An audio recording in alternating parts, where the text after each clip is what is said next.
you have to learn what you like and what you don't like, and from the very basics of what you want to do as your career, but also the environment you want to be in, how you want to run your own business, but also your own day-to-day and the people you want to work with. And I think that any job, you're going to see all different sides of that.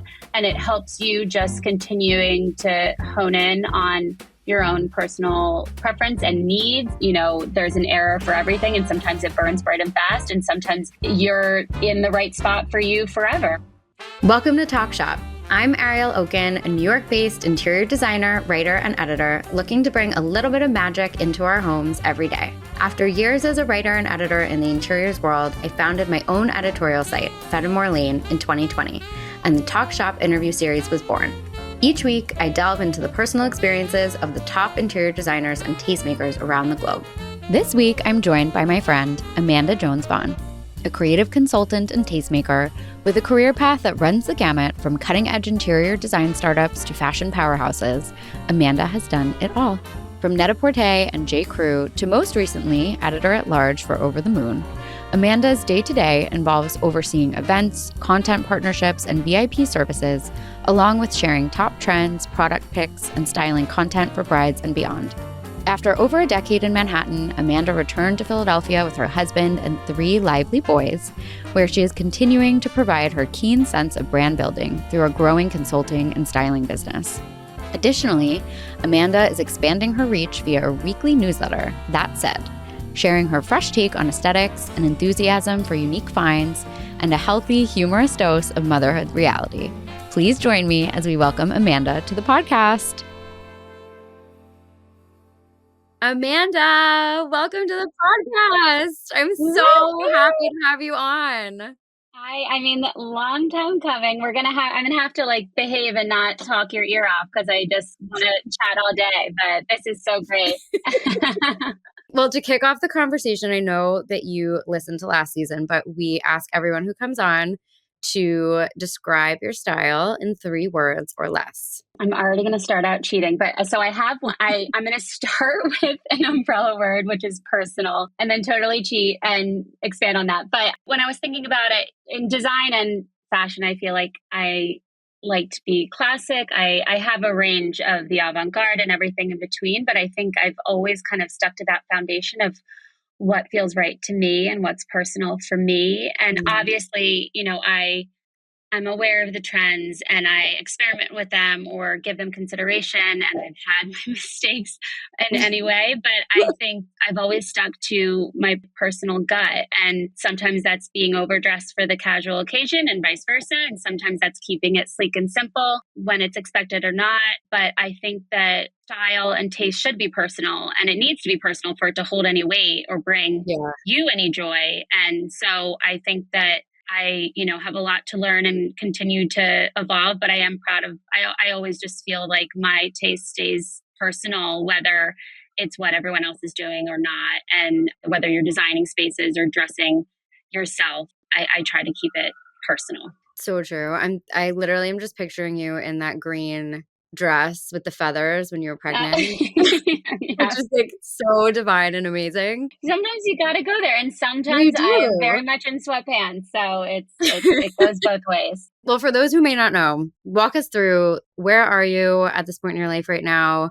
Tell us a little bit about yourself. And for those who don't know, also, Amanda and I worked together a million moons ago at Home Polish, where she was the fabulous director of events. And it turns out we were both from the same little area of Philadelphia and have many mutual friends. And she has since gone on to do many amazing things in both the fashion and design world. So talk a little bit about that. Yeah. So speaking of Philly, I am back in Philly or outside of Philly. We moved this summer. I have 3 boys, 3 and under. So probably the main thing of why leaving Manhattan, but definitely in an identity crisis of where I am and what, my world was like in Manhattan and here. And I mean, it's definitely whiplash for sure. It is, even just the driving to daycare.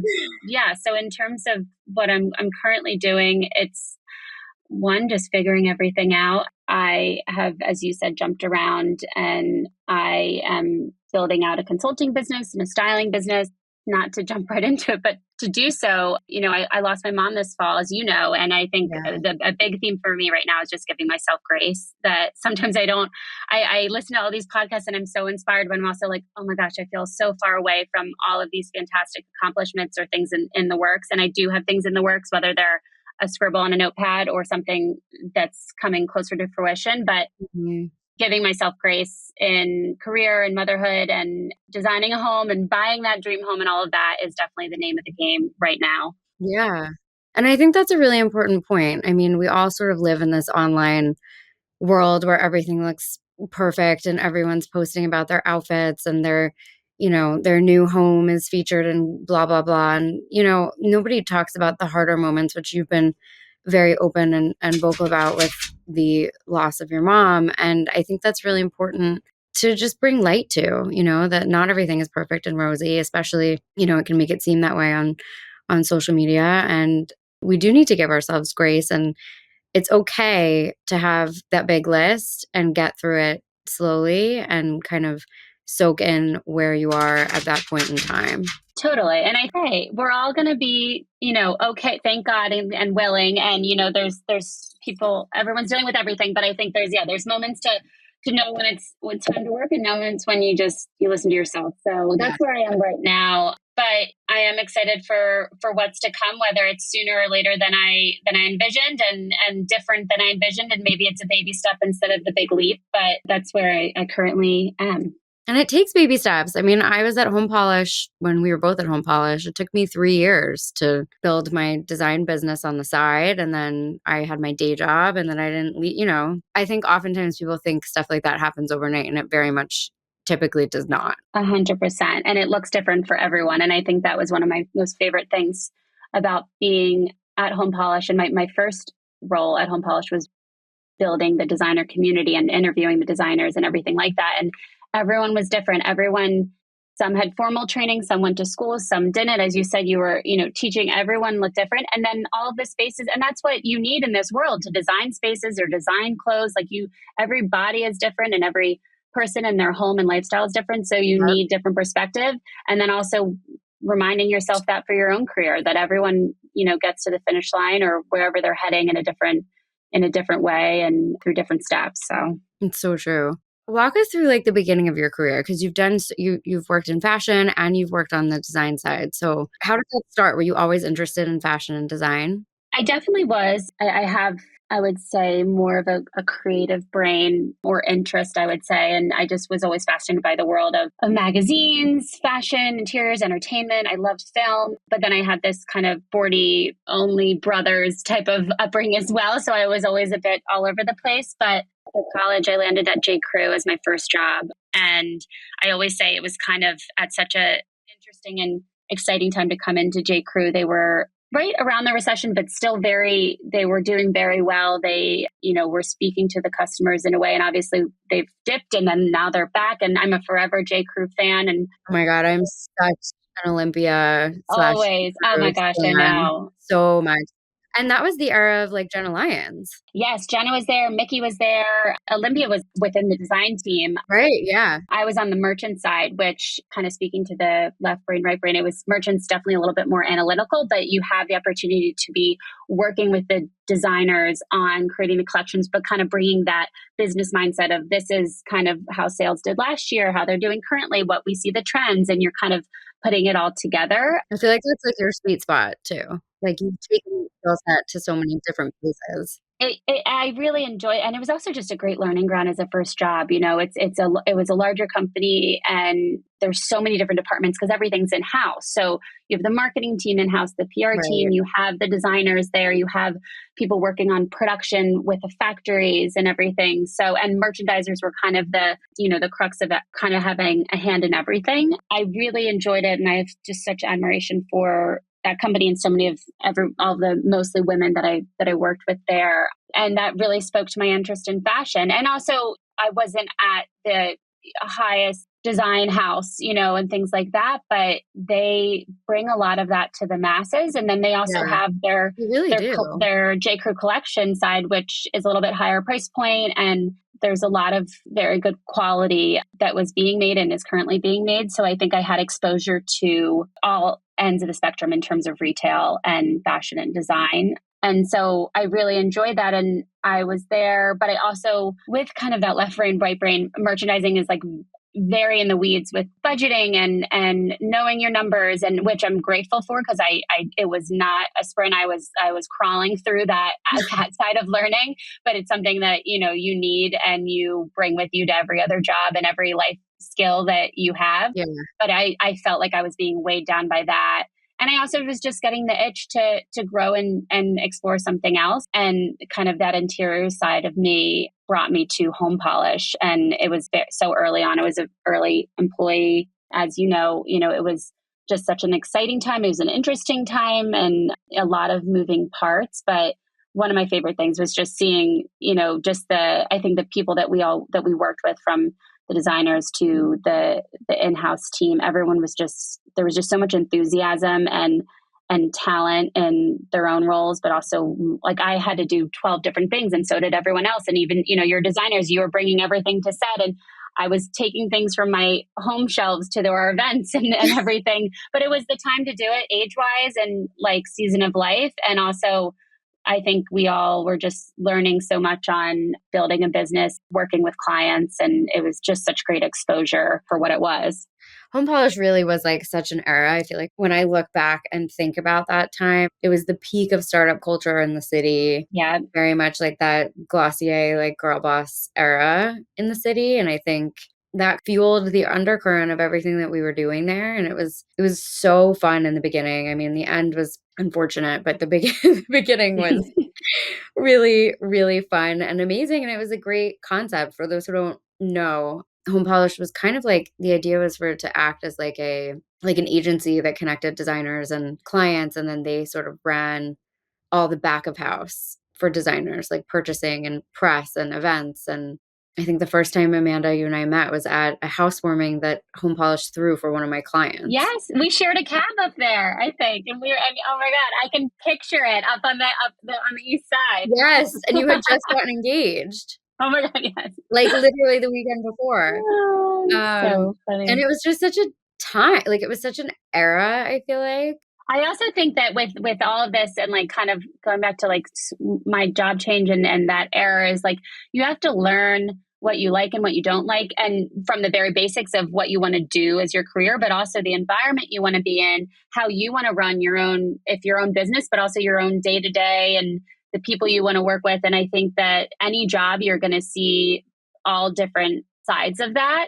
Yeah. And it helps you just continuing to hone in on your own personal preference and needs. And also, I remember switching from J. Crew to Home Polish and benefits, but not really. There's no HR, you're like bringing your own spoon for your yogurt in the morning and it was all very those things. And it's exciting. But then you get to a point where you're like, I would like a little bit more of, the other side. And so, and I think that is it represents also just all every facet of working and your career. There's an era for everything, and sometimes it burns bright and fast, and sometimes you're in the right spot for you forever. And it really just takes diving in and experience it. Like every time I talk with, someone who reaches out who wants to talk about careers or anything like that, it's like, make strategic decisions, but also you have to take the risk. And it might not be the job that you want when you read the description, but it might be the company that is the right fit, or it might be the job and not the company, but you're always going to learn from something for it. But I just feel like startup life or big company life, you're always going to bring something, and then it leads to where you are. I'm sure like how you're running your business and how you're designing, you brought from your home polish days and your writing days and everything like that. Yeah. I mean, and that's kind of like the perfect segue to Over the Moon, because Alex comes from Condé Nast Vogue background and has so much knowledge in terms of editorial and building community and style. And Over the Moon is, I wouldn't even call it a startup anymore. It was a startup, but now it's a very big, burgeoning business, which is amazing. So talk about a little bit about the story that brought you to Over the Moon. Certainly. So I was at Net-a-Porter for around 3 years. It was some of it was during the pandemic, so that either I feel like adds a year or loses a year. But I loved it there, and it was just exposed to. I got to travel to London, travel across the country, working with clients, working with influencers, different designers and brands, and really enjoyed it. But as many experienced over the pandemic, that pause. I was coming back from maternity leave. my mom had just gotten, diagnosed, and, makes you think, makes you look into your life. And there was nothing really wrong at Net-a-Porter. I was so excited for my role to grow, but it was also such a big company that certain things, they were a big fish that were limited by what they could do because of making sure everyone was staying safe. And also, and it was a large retail company that business is being impacted. But for whichever reason, I was keeping my eyes and ears open a little bit more. So just, developed a wonderful friendship with Alexandra Macon, the founder of Over the Moon, when my wedding was featured on Vogue, kindly from her doing, and just always loved to talk shop. And everyone has to look at it because it's so good. She's the best. And she, we would just always kind of chat and catch up. And I was just so impressed by what she was building. Finally, the right opportunity came up and I was the person for the job, and heading over to Over the Moon was just, it was wonderful. She has, as you said, you can't even call it a startup, and you can't even call it a wedding website, or it is truly this Jane of all trades. Yes. We're bringing wedding content, we're bringing the registry, and now that registry is expanded from both wedding and baby, and we're talking trends. And also Alex and Emily and our wonderful team have built out just a wonderful buy for tabletop, for fashion. You can buy a beautiful wedding dress on there, and you can buy, a small gift for yourself or your friend who just had a baby, or just, for life in general. So it's really just evolved and continues to evolve. It's so good. It is. And it's intentional, and it's shopping and building a business with intention, and the makers that they're working with, the designers, it's very thoughtful and drop ship. So it's just very, in the world of fashion and retail, it's as intentional as you can get, in my opinion. And they're just doing such a wonderful job. Yeah. And it's fun. And, whether you're in the midst of wedding planning, or you're in the midst of having a baby, or just building your beautiful life out in any which way. And I think also it's evolved in terms of taste too, which I've loved since I've been there. Yeah. Because it can be very beautiful and saccharine, and what love is and weddings. And then it can also be super funky and a little fresh. And so I think that I love that it continues to surprise people, whether it's a friend who texts me saying they found something on there and they, didn't think it'd be on there, or that they had a wonderful experience with their wedding registry. So I've been with Over the Moon now for 2-3 years. Yeah. And that my roles have evolved. I was director of business development, focusing on bringing in new partnerships, whether for content or brands. I was dealing with all of our VIP clients. So that could be a bride designing her own trousseau or helping her bridesmaids, working, kind of overseeing a little bit of everything, content, doing some fun stuff on Instagram. And I had my twins last December and kind of came back from that, continuing to work with Alex on where I can best be of use, and also where like my skills and also my time is the best fit. We came up with an opportunity for me to be in a consulting role for Over the Moon. So kind of still very much in the mix, but also allowing myself to explore other opportunities outside of Over the Moon. So I'm so grateful for Alex to kind of work with me on that. And I get to still be in a lot of the weeds and the weddings and everything with Over the Moon. And then I also get to build out my own separate or congruent passions outside of that. Which I'm so excited to hear about, because I feel like you really are, I love that term, Jane of all trades, but you really are. I mean, you do so many different things. You have your new newsletter coming out, which hopefully will be out by the time this podcast comes out. Yes. The stomach, you plan, and then the stomach bug laughs. So we'll see. Well, in terms of the digital world, I mean, I feel like your Instagram presence is just so, and I like how you use that word personal in the beginning to kind of describe your style, because I think your Instagram in general is personal. And I think people kind of follow you because they feel like they get to know you and you're original on there and you share what you're into and interested in, and it's very unfiltered. And that's the best thing about it, especially in a feed where everybody kind of can look the same or sound the same. I think that's such a gift. So talk a little bit about that. I mean, is there anything that you found, like you were on the partnership side for so long, which is kind of like the opposite, and now you're online in that capacity in a way? I mean, I think that the internet and digital in general has its ups and downs and what's it's bringing to society and both industries of interiors and design. But I enjoy it for what it is and what it provides. I adore Instagram. I definitely need to set time limits. I definitely, can spiral and it can impact, your headspace or the outside world. But I do find inspiration from it. I love connecting with people. I love seeing other people's lives with what they choose to share, what they don't choose to share. And I think that I like that as it's personal for everyone and everyone can kind of navigate it. And it also can change. What I'm sharing today might change tomorrow, depending on myself and my family and my interests. But I think that there's a lot of good that comes out of it. And I try to bring that out with what I share, whether it's things I find across the internet or things that are happening in my life. I also still avidly use Pinterest. I think that it's such a great tool. Yeah. And even rewinding for digital, just like the mood boards and the just creating your own presentations and all of those things. I think there's so many tools that can be used digitally in addition to, I'm still a print magazine gal. I'm still a pen to paper gal.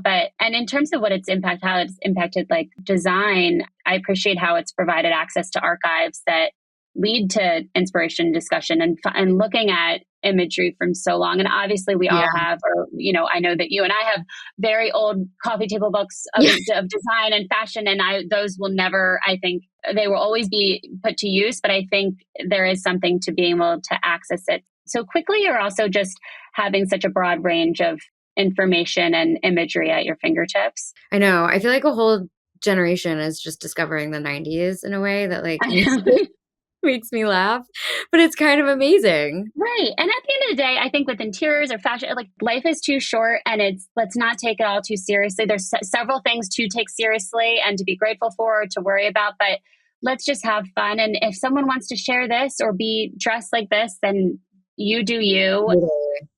I mean, you've worked in design and fashion. What's your favorite thing about working? Because there is so much crossover between the two, and working in both can feel very wholly different.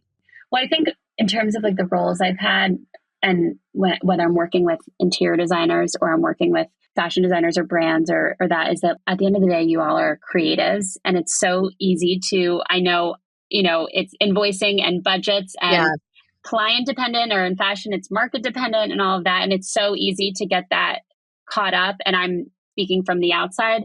But what I love is when you guys shine as creatives, or when I'm, designing my own home or putting myself in those shoes, I remind myself that it is an art and there's such magic to it. And when I remind myself that, or when I would see that shine through all of you, it just like gives you just such purpose and excitement for what you're doing. And it does matter, as much as I say, let's have fun in this, but it does have such an impact on confidence or family's lifestyle or how you feel or how you're sitting in a room. Yeah. So I think that there's such an art, and also there's a total art to dealing with a difficult client or taking a trend and making it their own for that brand or whatever. So I think overall, I love the art that's created. It might sound simple, but I think when it's so easy to get caught up in sales and in what is needed or what is asked for. But at the end of the day, you guys there's just such talent in it. And again, it's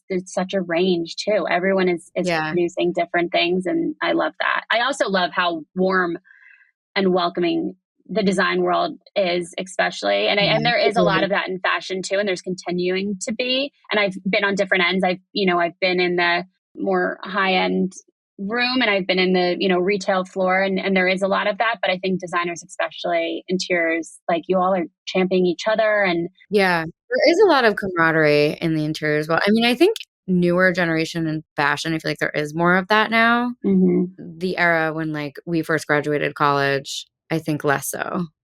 Yes. I imagine. Do you think, is there any particular design rule that you always follow, or is there one that you think's made to be broken? I feel like you're definitely a rule breaker. Yeah. First and foremost, there are no rules, but that's easy to say because, but there's things that can guide you and those will change.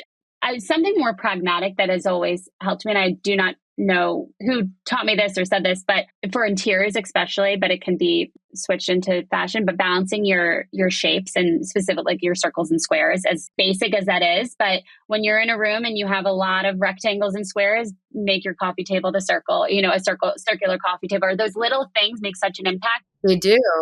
Yeah. If a room is a rectangle, we'll always do an oval table or things like that just to break up the lines a little bit.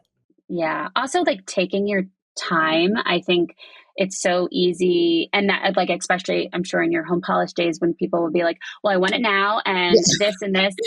Understanding that you sometimes need to let things marinate. You need to get one thing and play around with it. You don't need to buy the whole room from the catalog or the whole dress, look from head to toe. No, because that's when it looks like a set, and that's never good. Yeah. And like for me, we're renting and I've a renter forever. And some people are, and we're hoping to find that house that I own. But that is the ultimate test in taking your time. And I've made the mistakes of buying the thing that just works for this apartment. And then I'm like, oh my gosh, I do not want this. And that's part comes with like your budget growing and your everything growing. But I think that not big budget now, but I think that taking your time is the ultimate, brings the ultimate reward. And sometimes you have to not take time and buy the piece of art and you don't know where to put it. But I think in general, just like taking a beat and just knowing it will work out and it will evolve. And that's half the fun, the journey, as people say. I think COVID also kind of helped people realize that a little bit more. Like I think clients are a little bit more aware that like it's okay to wait. Yeah. Well, when your ship is like in the middle of the ocean, you're trying to tell your client that the couch is like, they kind of have to learn, but totally. Is there any advice, interiors or fashion, that you have received that you kind of think is just like the best advice that you've held on to forever? And who is it from, if so? In terms of design mentors, like my mama through and through she had style and space. She always was her own woman and designer and dresser, but she always brought a mix. She didn't come from much, but she was always, taking trash and making it treasure and doing a mix of high and low. And I think, yes, like there's going to be with fashion and interiors. And as long as there's good quality or there's good reason for staying power for a piece, then it can be from, with my mom, I cry as much in a TJ Maxx and a Home Goods as I do in like a high-end design store or, like fashion store. So, and that thing speaks to how she went about designing things and taught me to. And I think I have pieces from Home Goods that are actually amazing quality and have been in my homes for years and years and will, and same with vintage pieces. And then there's, the pieces that you invest in budget wise, and that makes a home and that makes an outfit. And you're going to have the piece that is totally not quote unquote in or on trend. But if it works for you and then you mix it with something that feels a little bit more current, that's the product that I'm looking for. So broad advice, but I think just in general, having that mix and sticking to your gut, no matter the interiors or fashion, always serves me right. Yeah, I think it's the best advice that you could give anyone, honestly. It's so true.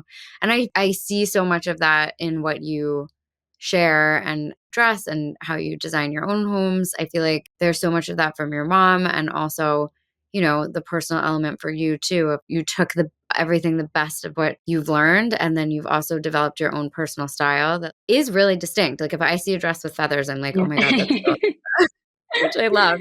Yeah. And it's going to evolve. And I think like I've work-wise, I've been in the rooms where everyone's wearing incredibly chic all black and they don't smile in photos and they can be very warm people, but I'm going to have a full grin in that smile, no matter how many times I try not to. And I'm going to have a Philly accent pop out and I'm not going to pronounce a word correctly, but I'm, I think going to be super stylish in my own way and, bring something to the conversation. And I think that's how I approach designing and making outfits and sharing that, with others. And that's why I love you, because you're like human sunshine. You're literally human sunshine. Well, speaking of, let's get into a little bit more about you personally. Yes.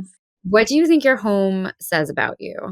With renting and moving quite a bit, it always looks different, but I think overall there's a warmth to it. It's lived in, which I think is always a reminder and just important that, from your perspective, things need to be durable. But I think that for Kevin, my husband and I, we haven't lost ourselves in our home as parents. And I think that's always important to me. It's so true. We have toys, we have dirt, and we have everything in between. And there's prettier vignettes than others in the house or any spaces that we have.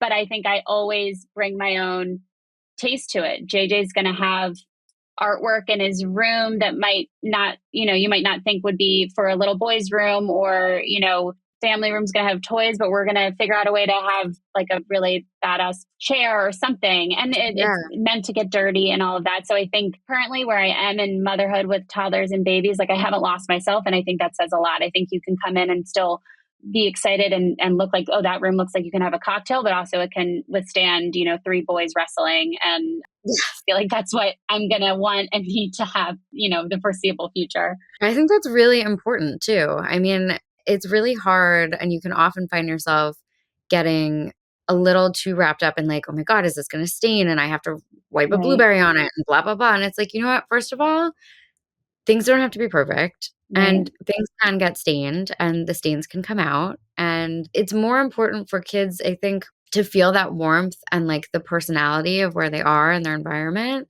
than to be constantly like hovering and freaking out that like something's going to get broken. Totally. And they're going to feel loved and they're going to feel like it's their home too. But I think that parenting in general, you can't lose yourself in your home for that space that just speaks so much to who you are and how you're living your life. It's not just for your kids, it's for yourself and it's for your family. So every room and every corner is going to feel different, but overall, just like having it work for you, because you're at the end of the day, we're the bosses. So we have to make it work for us. I love that. Do you have any favorite places to shop for home? Right now, I mean, as I forever will know how to work my way through a Home Goods and a TJ Maxx and find the gems. I love Home Goods. Yeah, and Home Sense too. But vintage is just like my favorite, and like the dumpster vintage too. It doesn't have to be. I mean, right now I would love to be affording, the beautiful chest of drawers coming from France, but I'm not there yet. Yeah, but those are like ridiculous. I mean, like we obviously like we use them for clients. So, but I think like finding that treasure, and now with the like speaking of the impact of digital on design, like being able to access through First Dibs and also more of the bespoke sellers on Instagram where you can be purchasing items that are antiques or vintage or secondhand. Yeah. It's so exciting. So I love myself a good eBay hunt or on Instagram. And then there's some local places out here in Philly. And I think that speaks to how you want to build your home, and it's all going to not going to be from one store, and it's all going to not going to be from one era. Yeah. Velvet shoestring. Have you gone to velvet shoestring? Oh my God, I was just going to say velvet shoestring. I was literally just thinking that as you said it. So happy to be closer now. It's such a fave, and you gotta have to act fast, and you got to sometimes see how to tweak it. And it's the same with vintage shopping. It's like for retail, for fashion, it's like you have to look at something and know that you're going to make it a mini skirt and then it's going to work, or you're going to take the sleeves off or add this or whatnot. And then also know when you need to walk away because the quality's not there or you truly don't need it. But most of the times for vintage, if it's there and it's speaking to me, I'm going to get it and find a reason to either put it in my home or, have it on my body at some point. Totally. I had such an impulse purchase from Velvet Shoestring a couple years ago. I was scrolling on Instagram and I saw this watercolor of Baldwin where I went to school. And I was like, oh my God, I have to have this. They have so much stuff. They have like the old like Harkness table chairs. They have all those different things. That's really, especially just being out. It's so cool. I have to send you the pictures of the art that I recently got. Oh, I want to see. That like totally speaks to who I am. It's like there's a Home Goods and a Home Sense right next to Velvet Shoestring, and I just hit both. Yeah. It's like literally me, and I love that. Anyone listening from our area here? Yeah, from the Philly area, Philly suburbs, go to Velvet Shoestring. It's so good. It's so good. What do you think have been the 3 biggest influences on your aesthetic in your life? My mama, of course. Yeah. And I think that goes into so many different directions, but I think she comes out of my design and my fashion. And then honestly, my perspective of jumping, we kind of spoke on jumping from fashion to interiors and back and forth. And I think that has allowed me to continue to evolve my own taste and also how I consume, especially like working at Net-a-Porter, where you're just being exposed to just stunning quality. And also, when I worked with VIP clients, women, I loved just learning and seeing their different tastes and their shopping habits and what women in Miami were shopping in and shopping for versus out west or Dubai or That was probably so interesting. oh, fascinating. And I mean, quality is the biggest thing. And obviously, if I could afford the row and all this all the time, then that would be wonderful. But just understanding how to take a beat when you're looking at the Zara sweater and fancy top from, a more fast fashion place. And then I have Zara outfits that I have had for 10 years and are still going strong. Yeah. And that kind of speaks to home polish, where you were taking smaller budgets, but still bringing these beautiful spaces together. And there's something to that. So I think kind of understanding quality and intention with design and consumption and where you go with it. But my career definitely has impacted me. Yeah. And then kind of going back to the motherhood, I think like having children has just allowed me to loosen up in ways. Like I definitely am a bit of a perfectionist and a people pleaser at heart. And I think you just, obviously that all goes to, the fan at, you with can't a lot please of a it. 3 or 4-year-old ever. Right. And then, but it reminds you that like everything's just, you just can't take it too seriously. But also that when we're talking about like that hour, the midnight oil hour where you're doing work, or you have that wedding that you can go to and you can like freaking just like bring it with your outfit and have a ball. And like that there's so much to bring to whether you're designing space or putting an outfit together or shopping or anything. It's like, just go for it. And cause you're going to be back with spit up all over you by the morning. So, you might as well take advantage, or, you're designing your home while you have that spit up on, you're going to look up to the wall and be glad you picked that badass piece of art. Yes, it's so true. I love thinking about motherhood as an influence on your aesthetic. I honestly didn't plan on saying that, but I just feel like it is such a big part of me right now these days, and reminding me when you're in the weeds.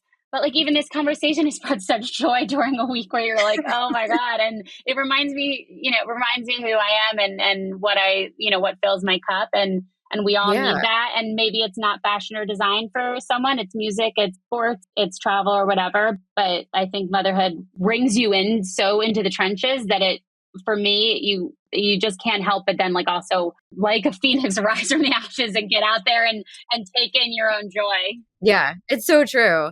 Someone said to me right after I had Sophie, she was like, how are you doing? I was like, I'm okay. She's like, it rocks your world, doesn't it? And I was like, oh yeah. No matter how much you prepare or whatever you do.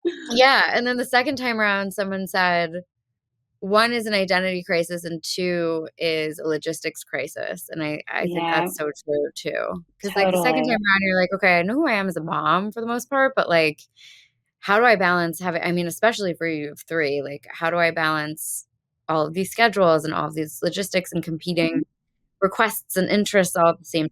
And every kid is different and you're different. Yes. Our bodies are different at different ages. And it's the same. I mean, this might be stretching it, but it's like every client is different for you. And you're going to be dealing with different climates and locations and influences. When you're a different parent the second time around because you're older and you've lived that experience before. And so motherhood does impact so much more than just, your day to day, or, you can't, everybody says like, you can't go out the way you used to, you can't do this, blah, blah, blah. But it changes you at your core in a way that's really beautiful, I think. And I love that the way you said that it could change your aesthetic. Who are your style icons? Oh my goodness. Well, I got broken record. My mom and it obviously like right now where I am in my like my, grief and it's just so prevalent for me. But I would say that any day of my life. She is really a formidable style icon. Yeah. And I like posted some talking about motherhood. You just, now where I stand, you just appreciate and are just in such awe of the women that they are and were. And when you're in it with your kids and you're like, how the heck did you get us all dressed for Easter? Or how did you go do this with your friends or do this? And you're just so in awe. And then you realize that you're doing it too. And maybe we're inspired by that. But in terms of style and taste, like I've talked so much about it, but definitely her. And then talking about personally, I can say Stevie Nicks to Carolyn Bessette, and then I can say, yeah, I feel like that combination is just very you though. Yeah. And I think the errors are, all across the board as well. So my mom, and then it's like just such a range that I'm okay with because that's who I am. And I think I continue to evolve. But yeah, I guess they're probably used so often, but Stevie to Carolyn kind of covers a lot of what I would say. Yeah. Well, you kind of have, it's that tension between like a 70s kind of luxe and then that more polished. And there's like some athletic in there, and there's, Yeah. just some East Coast, but I think I forever am somehow a California girl at heart. But like, You are. I feel like you are going to retire to Palm Springs. I'll do it.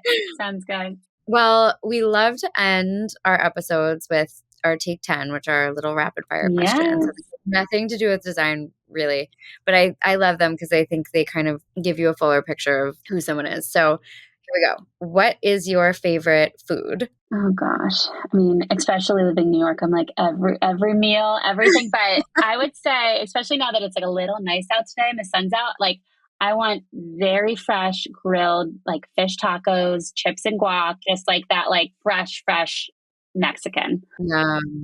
Favorite drink? So, I mean, when the moment calls, dirty martini all day. Most people could probably guess that, but I am a tequila girl. So like a slightly smoky tequila cocktail, or like a ranch water when you're actually in Texas. Like that is a go-to with Topo Chico, like properly made, that I could drink those all day. Yeah, those are delicious. Favorite film? So many, but I'm going to say Sound of Music. The Sound of Music. It's like, it's just nostalgic for me. The costumes, the music, it speaks to like my inner theater kid.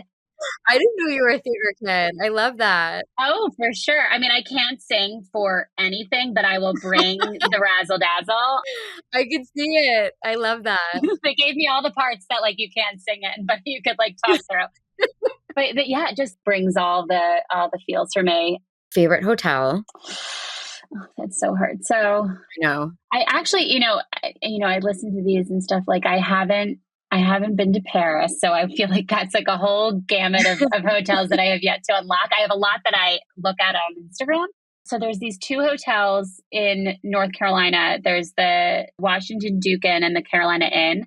I wouldn't say they're necessarily like design meccas, but they're just so specific to like the Southern history and design down there that I went to Duke. So the Washington Duke Inn is where I was, and then the Carolina Inn was at UNC Chapel Hill. But there's like black and white tile floors and baby blue walls, and then there's just like there's just so much history there, and they feel very much home to me, and the hospitality quality is just, there's just so much there that brings me joy, and there's a lot of design to it. I'm also such a Auberge fan. Yeah, I know you are too. Like they're just, I love just from the design, and they're all different, but they're so right to where they're located and what they're working with, and then like they just nail the hospitality too. They really, I mean, I feel like you are in your chicest friend's house when you're at an Auberge, but it's like so luxe, and they do everything 5 steps ahead.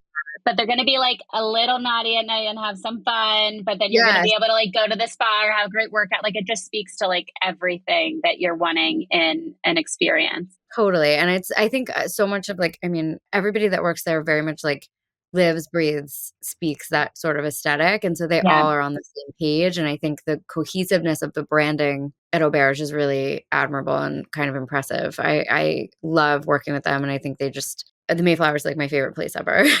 I agree. I know. It's fantastic. Favorite city? Well, fresh off the breakup, I have to say New York. It's just like forever in my heart. I mean, when I go to Paris, there might be some competition. There will be competition, right? But New York is just, and we're friends with benefits right now, so we'll forever be. And you're not that far. Yeah, no, I'm there all the time for work and everything. But it obviously just speaks to so much, like just such a special time in my life. And Kevin and I are like, we'll definitely be back. We will be, we're going to hit the lotto. We're going to have the West Village townhouse. It's all going to work out. But there's just, that city is the energy and everything. It's fantastic. I love asking this question because I feel like it's so personal for everyone. Favorite bedding? Well, with Over the Moon, I'm exposed to like just the best linens, and like, we have, Matuk is obviously just amazing. Yeah. I love Matuk. I love myself a good home goods find, or like just Yeah. those like discounted Ralph Lauren sheets that actually are so perfect and just such a steal, and you have them forever. My home goods and TJs are the best. Right. Yeah. And they're like the pattern that you were looking for that no one else is going to have. Yeah. So there's a lot of that. I actually, some of I feel like my first like more proper buy was Hill House Home. They're known. No, she does everything so fantastic with the dresses and stuff, but their bedding. Started with bedding. Yeah. And I think it's like their sateen. It was just like a white with a black piping. The quality is great. The quality was great. And it would last after, you were talking about this on another podcast, but like I'm not going to be, ironing my sheets anytime soon as much as I wish I was. And they like really held very well after washing and drying and everything. So I have a soft spot in my heart for those. I kind of like forget, that they started out as a home company. Totally. And they're at a price point that it makes sense. And I feel like with renting, I'm in between where I'm investing and what I'm not investing in. And but like with Hill House, it's like not a compromise. It's they're bringing quality, but at a good price point. I love that. This is kind of a random one, but I always love asking, tea or coffee, and how do you take it? So I don't do either. I'm not a freak, but really? I'll have tea, coffee, just like not from like I'm trying to be healthy thing. The taste never sat with me. And I don't even like coffee ice cream. I've never really, think I tried it in college when all my girlfriends were like getting like Dunkin' or something, but not for me. Kevin, my husband on the other hand, is like a coffee fiend, and then I'll have a tea I'm kind of just, nothing. And then I'll have like a smoothie almost every day. That's, I guess, my ritual for morning, if that's what it is. So no caffeine for the mom with food. I know. I don't, wow. I use some, but my stomach's saying no. But it's that that weird adrenaline where you're so tired that you just then start just like are full of energy and lunacy. Yeah, tired and wired. It's in accent, they call it tired and wired. I haven't heard that. Favorite playlist? I like my own. There's obviously so many, and I love like finding the song and doing the radio and then pulling from there. But I love that too. Back to like how my taste is all over the board.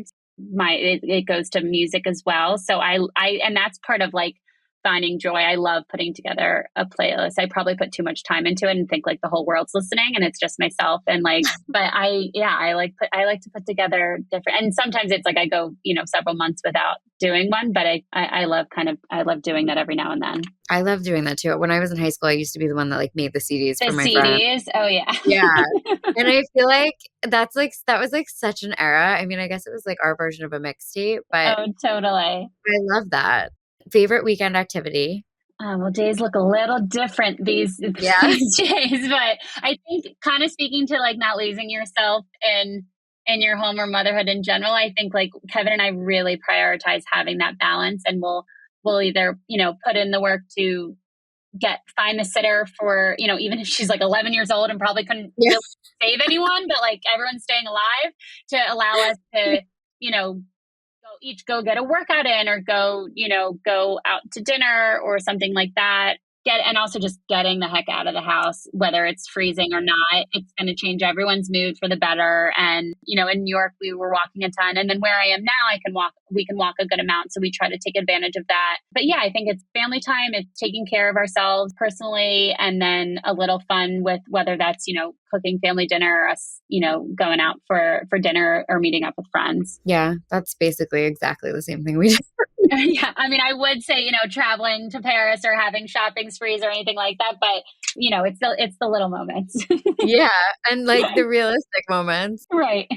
Last and final, which I love this question because I feel like I get a new rec every time I talk to someone. What is your favorite design book? Oh my gosh. That's like talk about like it's so hard. And with every move, like those are like the ones I am not dropping a single coffee table book. There's like those come with me everywhere, no matter what. I'm the same way. I can't get rid of any of them. I know. Well, they all serve a purpose, and they're going to be, and you probably are the same to me. Like I get in bed and I'm reading them. I feel like sometimes people are just buying to buy, and every page is dog-eared or postage stamped. Me too. There's one that I'm like reaching back to, like, it's right behind me so I can look at it. The designer, I think it's Maylene Berger, the fashion designer. So do you have her book, Life and Work? No. It's stunning. Now, see, this is why I love asking, because I get new recs every time. Yeah, and I wouldn't say it's there's interiors there. It's more kind of just like a personal snapshot of her life and taste. And I think it's her different homes and her travels and her personal sketches. There's her photos of her fashion shows, photos of her closet, and then like her different homes. But it's just stunning and kind of has such a range to it. And there's different, like several different locations, but it's a favorite to flip through for sure. And then I just got this book called Mr. and Mrs. Clark. It's about Ozzie Clark and Celia Birtwell. So Ozzie Clark was a stylist in like the 60s and 70s. They're both British. Yeah. And so like Ozzie Clark, like he styled Mick Jagger, Bianca Jagger. He styled like just a bunch of different Keith Richards. Cool. Like, and then Celia was the print designer and designed like the most psychedelic, fun outfits, dresses, suits, everything. And it was, 60s and 70s where everything was just like loud and so fun. So from a fashion perspective, that book right now is giving me so much joy. Oh my God, I love that. We're going to link both in the show notes for people if they want to buy that. Wait, and also my soon-to-be favorite book is yours. Thank you. I'm so excited. I'm also completely terrified. Well, that means it's the right thing to be doing. So you need to be a little bit of both. True. I say that all the time. If you're not scared, then you're not growing. It's true. Mm-hmm. So final few words. What are you working on right now? I mean, we talked a little bit about all the different things you have your hand in right now, but any new specific projects you want to talk about? Yeah, we touched on a little bit, but I'm super excited to continuing my work with Over the Moon. And there's so much excitement there with just growing in different directions. So I love working with Alex and Emily and their whole team. So a lot to come from Over the Moon.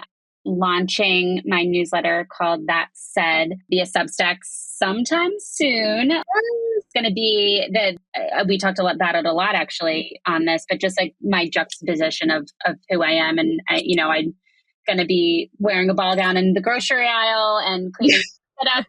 But then I'm also, I'm going to love the $1,000 suit, but I'm also going to get the, $2 thing from Amazon. And I think that's where I am and who I am. And it's going to be that kind of both and mindset that you can be two things at once. You can feel two things at once. You can love two things at once or a million things at once. So that will be coming soon. And then, just building out my different passions via, social and Instagram and styling and consulting. So figuring out as I go, but lots to come, hopefully. I love it. And I can't wait for your newsletter.